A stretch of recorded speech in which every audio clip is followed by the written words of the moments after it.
معزز سامعین کرام، آپ سن رہے ہیں دیار اردو چینل پر داستان امیر حمزہ، سب ہیڈنگ شہزادی ہمایوں تاجدار۔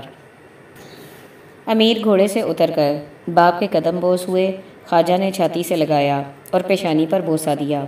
شہر میں ہر ایک کو امیر کے آنے کی خوشی ہوئی، لیکن مقبل وفادار نے دیکھا کہ امیر اور عمرو نے نظر پائی۔ جی میں کہا کہ اب ان دونوں میں کیوں کر رہوں، بہتر یہ ہے کہ نوشیروان کی خدمت میں حاضر ہوں، وہاں سب کی عزت برابر ہے۔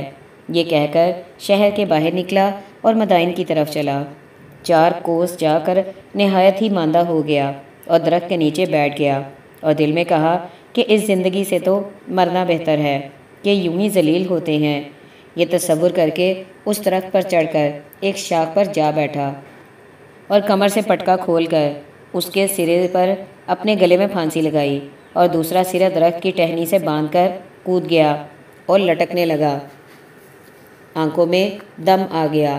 قریب تھا کہ جسم سے روح انتقال کرے کہ وہیں اس میدان میں ایک شہسوار پیدا ہوا کہ زمین سے آسمان تک اس پر ایک نور کا جلوہ تھا۔ شہسوار نے مقبل کے پاس آ کر انگشت کا اشارہ کیا کہ وہ کمر بند بیچ سے ٹوٹا اور مقبل گر پڑا۔ اس سوار نے مقبل کو اٹھایا اور 5 تیر اور کمان دی اور کہا، تیر اندازی میں تجھ کو اپنا نظر کردہ کیا، اس کسب میں تو بادشاہ ہوگا۔ مقبل نے ہوش میں آ کر عرض کی کہ اگر کوئی پوچھے تو کس کا نظر کردہ ہے؟ مقبل نے ہوش میں آ کر عرض کی کہ اگر کوئی پوچھے تو کس کا نظر کردہ ہے تو میں کیا بتاؤں؟ فرمایا، کہنا کہ اسد اللہ غالب کا ہے۔ یہ کہہ کر مقبل نگاہ سے غائب ہو گیا۔ مقبل وہ تیر کمان لے کر شاد ہوا اور دیکھا کہ آگے سے 10 درجہ قوت زیادہ ہے۔ مکہ معظمہ کی طرف پھرا، وہاں عمرو اور امیر نے مقبل کو نہ پایا۔ گھبرا کر کہنے لگے کہ کہاں گیا؟ اسی دوران میں مقبل آیا اور اپنی نظر پانے کی سنائی۔ امیر اور عمرو نے اس کو گلے سے لگایا اور باہم رہنے لگے۔ راوی کہتا ہے کہ بعد نظر پانے کے ایک روز امیر اور عمرو اور مقبل، یہ تینوں جوان نقاشہ کے 7ویں سال ان کو شروع ہوا تھا۔ امیر ایک روز بازار کی سیر کے واسطے نکلے، دیکھا تو کچھ لوگ خزانہ تحصیل کر رہے ہیں اور شہر کے آدمیوں کو باندھتے ہیں۔ امیر نے عمرو سے کہا، دریافت کرو یہ کون ہے؟ عمرو نے دریافت کیا کہ سہیل یعنی ایک سردار بے نظیر شان کا ہے اور اس کے سپاہی خزانہ تحصیل کر رہے ہیں۔ امیر کو برا معلوم ہوا۔ عمرو سے کہا کہ ہم نوشیروان سے تعلق رکھتے ہیں، یہ کون ہے جو یہاں سے خراج لینے آیا ہے؟ ان کو منع کرو اور روپے جو جمع کیے ہیں ان سے لے لو۔ عمرو نے جا کر ان آدمیوں کو منع کیا تو انہوں نے کہا، ہم ایسے لڑکوں کے کہنے پر چھوڑ دیں تو سپاہ گری کر چکے۔ یہ بات بری معلوم ہوئی۔ فرمایا کہ ان کو مارو اور روپیہ چھین لو۔ 200-250 تھے جو لڑنے کو تیار ہوئے۔ امیر بھی اسلحہ پہن کر سیاہ کتاز پر سوار ہوئے اور عمرو اور مقبل اور اکثر یار جو تھے ہمراہ لے کر ان کے ہاتھ اور ناک اور کان کاٹے اور رقم جو ان کے پاس تھی چھین کر جن کی تھی واپس کی، اور لوگ بھاگ کر سہیل ہی کے خیمے میں اندر گھس گئے۔ یہ مکہ کے لوگ دیکھ رہے تھے کہ بہت سے زخمی آدمی بھاگے آتے ہیں اور ان کے پیچھے کوئی چلا آتا ہے۔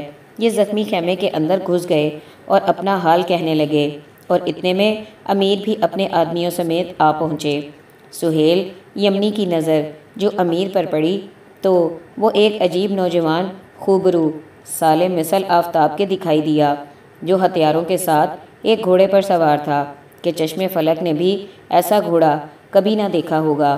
امیر کی طرف متوجہ ہو کر کہنے لگا کہ یہ اسلحہ اور گھوڑا مجھے دے کہ میں معاف کروں۔ تو نے یمن کے بادشاہ کے آدمیوں کو مارا، ہرگز زندہ نہ جائے گا۔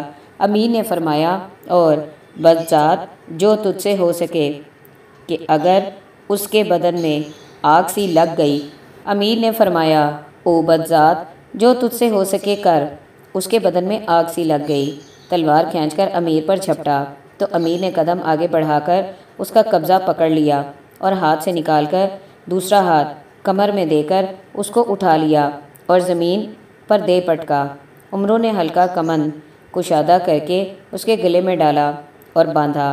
10,000 سوار جو ہمراہ تھے سب مسلح ہو کر تیار ہوئے اور امیر کو بما ہمراہیوں کے گھیر لیا۔ امیر بما 11 ان سے جنگ کرنے لگے۔ قریب 1,500 سوار مارے گئے۔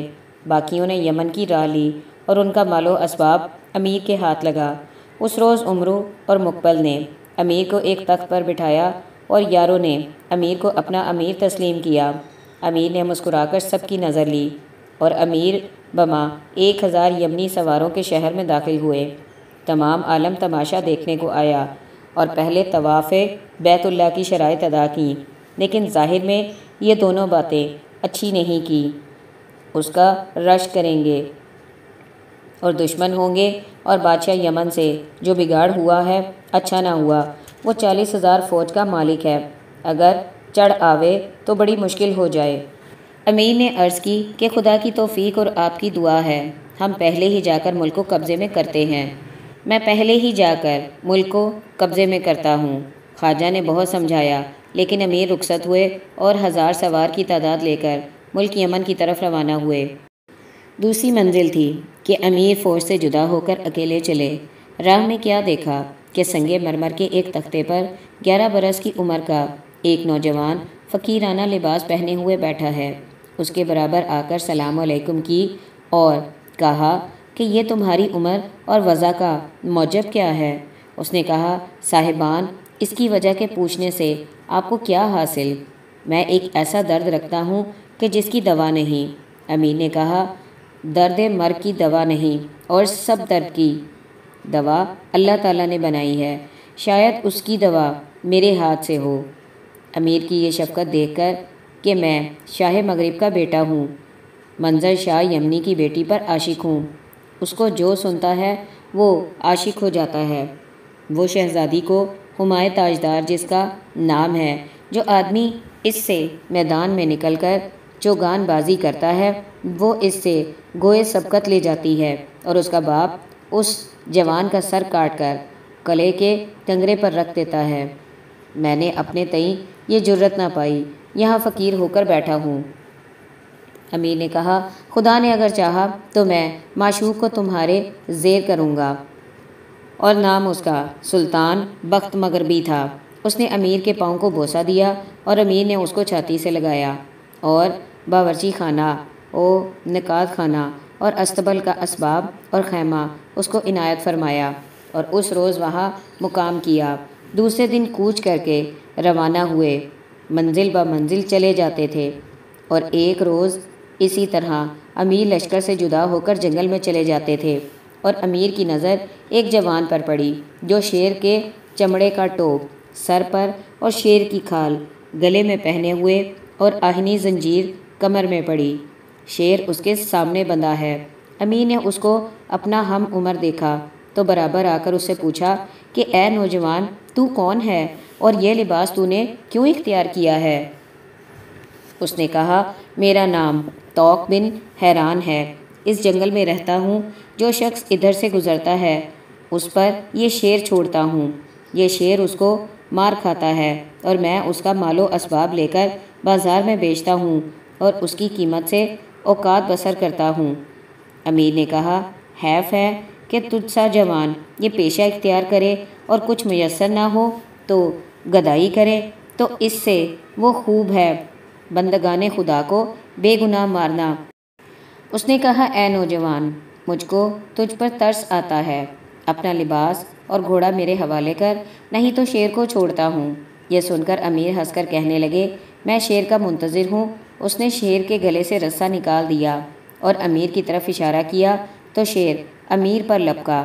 امیر نے نیزہ اٹھا لیا اور اس جوان کے اوپر مارا۔ اس نے جو یہ زور اور قوت امیر کی دیکھی تو تلوار نکال کر امیر پر دوڑا۔ جو ہی نزدیک آیا تو امیر نے وہی نیزہ و عصا اس کے شانوں پر اس زور سے مارا کہ وہ گر پڑا، اور پھر اٹھ کر چلا، اور امیر بھی گھوڑے سے اترے اور اس کے برابر جا کر ایک ہاتھ سے اس کی گردن پکڑی اور دوسرا ہاتھ کمر میں ڈال کر سر سے بلند کیا اور چاہا کہ زمین پر مارے۔ اس نے معافی مانگی، تب امیر بہت خوش ہوئے، اور اس روز لشکر وہیں اترا امیر نے توق بن حیران کے لیے اسباب جدا کیا، اس کو اپنا علمبردار کیا۔ دوسرے دن جب یمن کا قلعہ 5 کوس رہا تو وہاں اترے، لیکن یمن میں منتظر یمنی نے جو اپنے لوگوں کو دیکھا اور سہیل یمنی کے بما 10 سردار سوار مسلمان ہونے کا احوال سنا تو اپنے بیٹے نعمان کو 10,000 کے ساتھ قلعہ کی حفاظت کو چھوڑا اور باقی فوج ہمراہ لے کر مکہ معظمہ کی طرف روانہ ہوا۔ لیکن امیر اور راہ سے گئے اور امیر نے ایک خط لکھ کر نعمان کو بھیجا کہ میں خواندہ مغربی ہوں اور ہمارے تاجدار کے وصل کی خواہش ہے، اپنی شرائط مجھ سے کہیے کہ میں ادا کروں۔ یہ خط جب نعمان کے پاس گیا تھا تو اس نے پڑھ کر اپنی بہن سے کہا۔ اس نے جواب دیا کہ میدان کو ہموار کرو، صبح کو اس سے صلاح کر کے سنا دوں گی۔ اس نے امیر کے پاس جواب بھیجا کہ امیر چوگان بازی کا نام سن کر بہت خوش ہوا، اور ادھر نعمان بن منظر محل سے باہر گیا اور طبل جنگ کا حکم دیا۔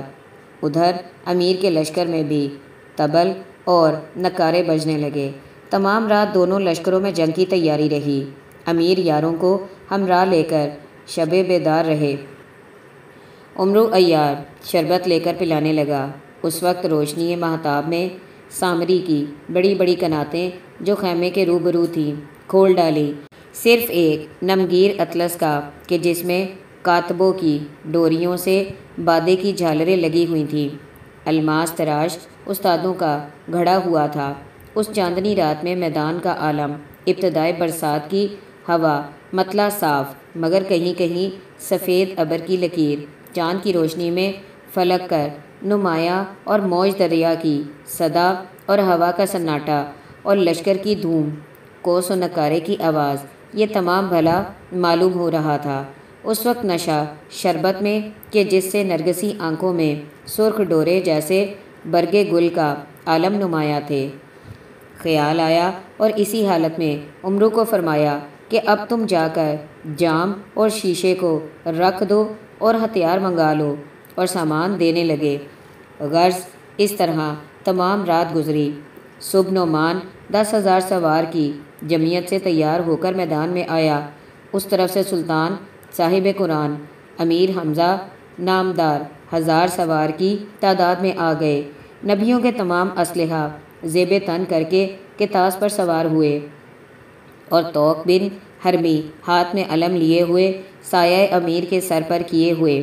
امیر کے داہنے سلطان بخت مغربی جواہر نگار ہتھیاروں سے، اور بائیں ہاتھ سہیل یمنی، اور پیچھے مقبل وفادار ترکشی قرانی ایک گھوڑے پر لگائے ہوئے، ایک کمر بند سے کمان ہاتھ میں لیے ہوئے، اور آگے عمرو عیار پیک نامدار خنجر کنارہ چست و چالاک بنا ہوا۔ اسی طرح آہستہ آہستہ آگے بڑھے۔